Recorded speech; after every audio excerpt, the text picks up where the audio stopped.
businesses, unfortunately, have become rather addicted on cheap labour that's been imported, from Eastern Europe initially and more recently from outside Europe.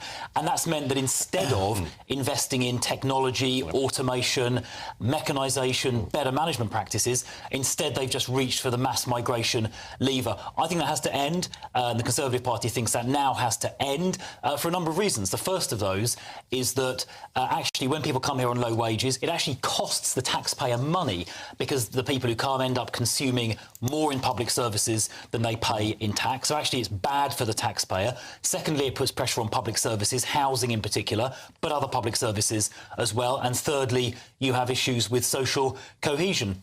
And if we're going to get our productivity levels up, instead of mass migration and cheap labour being brought in from overseas, we need to invest in technology.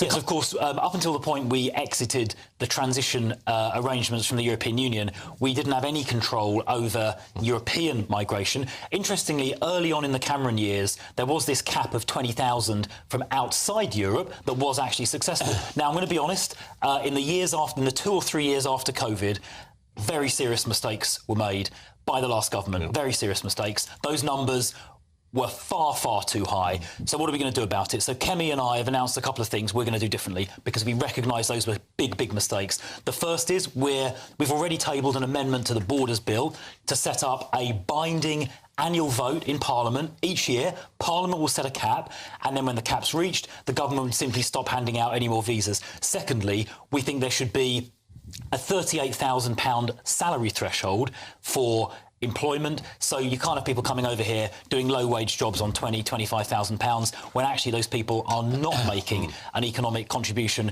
when you look at the cost of services. So those are two big policy announcements we've made in the last few weeks. We've put them down as amendments to the Borders Bill. Labour voted against them in committee. I think it was this week, actually, they voted against them. So we're going to put those to a vote on the floor of the whole House after Easter, and we'll find out whose side Labour is really on. Okay.